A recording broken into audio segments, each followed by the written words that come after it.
I'm pleased to be joined by Birmingham Stallions quarterback Matt Corral. Matt, how you doing? I'm doing well, man. I'm doing well, living the dream. So I want to start with this. You guys had a really great win against the Renegades to start week 1. And what I was struck by was just how quickly you adapted to the game. I believe you started 3 of 10, finished 9 of 11, but no play bigger than the one to Deion Kane, the end of the first half, 39 yards, you drop it in a bucket.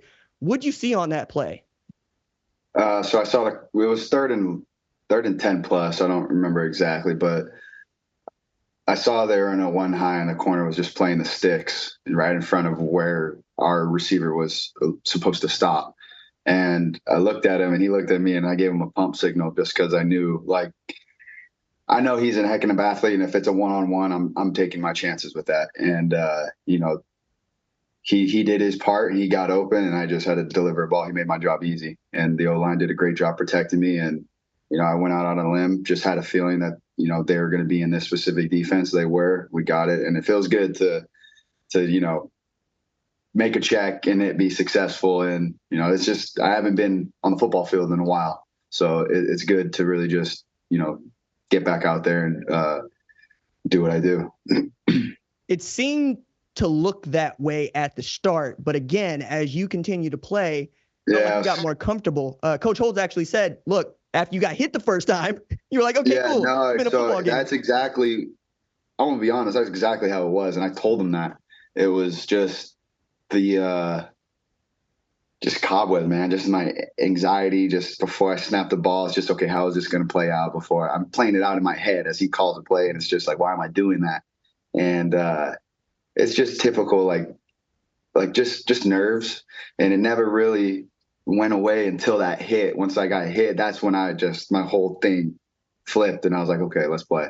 And after that, it was just every single play. I'm not worried about anything else, just one play at a time. And like you said, I was scratching and clawing, man, trying to make something happen in the first quarter. But we caught rhythm as a unit and we pushed forward for sure. Coach Holtz strikes me as a quarterback-friendly coach. Covered him the last couple of years, Birmingham, with Jamar, with Alex Magoo. I wonder, does that help you or hinder you knowing that you have this much freedom, but he also is going to expect you to make the right play at the right time? It's definitely it could be both. It goes along the terms of see a little, see a lot, see nothing. Like that's just the way the playbook is, the way he coaches it. It's a perfect example. I wasn't supposed to make that check, but you better, if you make that check, you you better be right. And that's just like that fine line of he lets his players play. But if you do something that's not in the system that you just went on a limb with and you mess up, that's on you. You got to stay within the system and do what you're told. But every now and then he's going to let his playmakers make plays. And that's what I love about Coach Skip. And he really knows how to use those type of players. He also seems to be the kind of dude that can make his point without yelling, which, my background, you yell at me, I'm probably going to shut down. Right? Tell me what I got to do. But he also went up to you, and I remember this on the sideline. I wonder if you can recall this. He said, after I dog cuss you, you go make a play. And you said, hey, I got you, coach. Yeah, that was more of that's the type of player I am. I respond to negativity. He knows that. All of the coaches I've ever been with, they knew that. That's just how I was raised. I'm not a guy that's, oh, it's okay, you'll get it next time. Don't worry about it. That was never me growing up. I was always a competitive. I had 2 older brothers, and and if I lost, they really made me feel like I lost. So it's just my competitive nature and just me wanting to answer to that bell one more time when I got knocked down and we weren't successful on this drive, and we come back and we score the next, or whether it's I get rocked on one play and then make a 3rd and 15 conversion to the field on the stop route. It's just little things like that will help us as a unit, as an offense, and as a team, push forward and get what we want out of the season. I got to imagine that means playing with a lot of emotion. If you're the kind of person that is pushed by, you said negativity, How does that translate onto a football field, especially when you're going through it in that first quarter? You see Adrian come in. You're not sure what's going to happen next. What's your mentality like on the sideline? I guess I should just like backtrack on that, because it's not all about negativity. It's about like responding in the right way. You can't be too low, can't be too high. And it's definitely about having perspective. We mess up. We throw a pick on the second drive or the first drive. I can't remember. It was a screen play, just to bounced off the receiver's hands and then popped up. DB got it. Like, stuff happens. Can't do anything about that. But I like the way that we responded to that the next series. We actually got some field goal points. And then there was a time where there was numerous times throughout the game where it looked like we were, our backs against the wall, and we responded every single time. It may have not been pretty. Reads may have not been correct. Routes may have not run precisely as they should have been. But at the end of the day, we found a way to get a win. And it's just building on top of that. What mistakes did I make in the game that we could correct this week? What mistakes any mistakes that were made? Can we build on that and keep pushing forward and keep getting better to that standard that we want?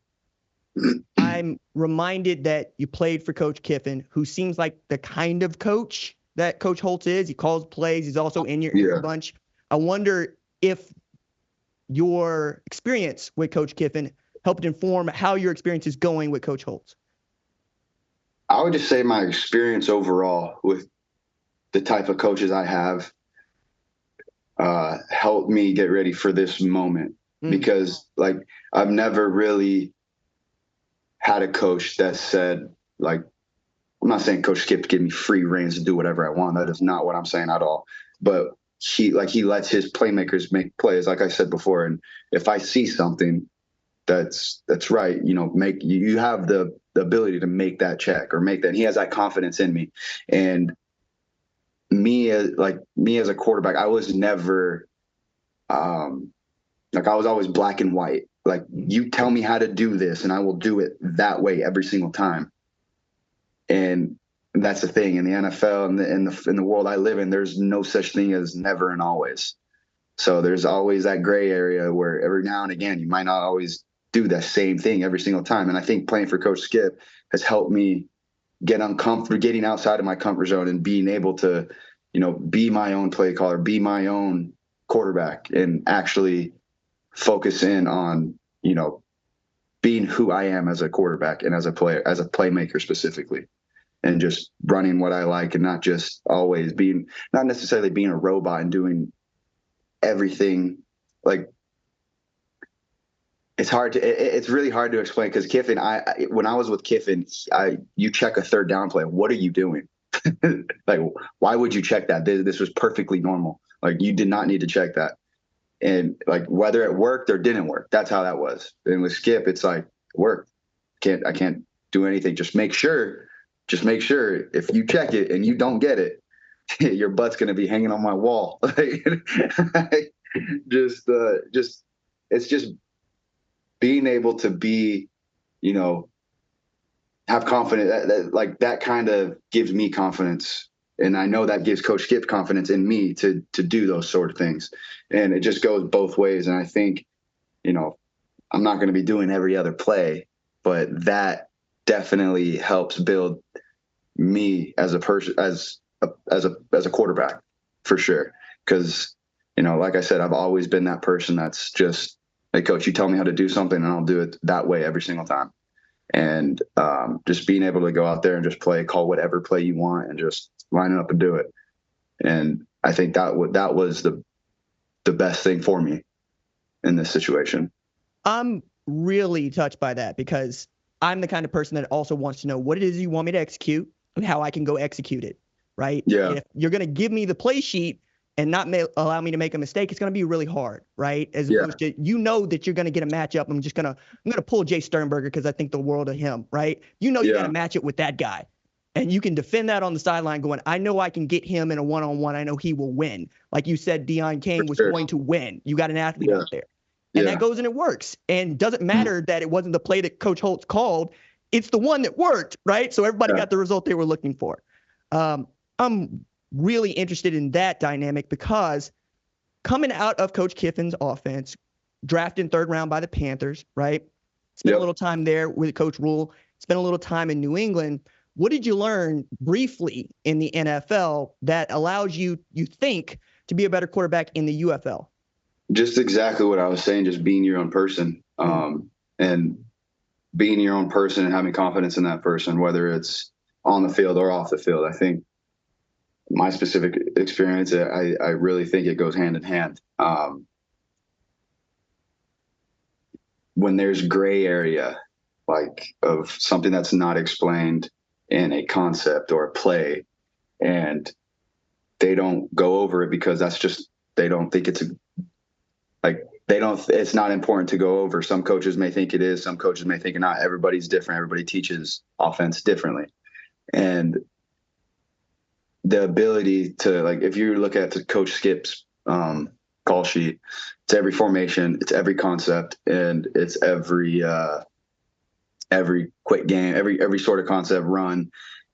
And there's no, like, it's just formation, concept, run, draw. Like there's no like full play calls. So like that's what I mean of, like, it's a never ending cycle. And some, like, the same, if you run the same concept out of this formation, it's not the same concept out of 2x2 that it is a 3x1. So it changes. So that's what I mean, like, when I say being in this offense and Skip being able to just call whatever, and then me, okay, actually this is 2x2. This isn't the same as 3x1. So I got to look at it this differently. Like, I feel like that helps me for getting ready for the next level, because it's like, we didn't go over it. I should know it. It's the same concept out of 3x1 as it is 2x2, even though, like, I should already understand that it is a different read because it's not the same, because one's 2x2 and one's 3x1. And that's just kind of the, like, going out on a limb. It's like, I'm going to read it like this because I know this is how you're supposed to read it. And having the confidence in myself, and then going out there and executing, and it works, and then nothing's ever said of it. And you just build on that sort of thing. And then it becomes a standard, and then it becomes like everybody molds to that. I think I'm excited to see what you're going to do in this offense the rest of the way, because what you're describing to me is you're going from understanding the concept to point and shoot, right? And when you get to point and shoot, like you did in the second half, some really cool things are going to happen because the ability is already there. And you're already learning this offense at a high level, and Coach Holtz is learning what you like to do. So yeah. I'm excited, man. I'm also going to add in here, Doug, like, it's a franchise that's won a bunch of football games, and you win 3 in a row, you're a dynasty. You can be that dude. Matt Corral, thanks so much for taking some time to join us here on the #1 college football show to talk about their first week in the UFL. And I wish you well the rest of the season. I appreciate you, RJ. Thank you for having me. If you like what you've seen, consider subscribing to the #1 college football show on YouTube, the Fox Sports app, or wherever you get your podcast.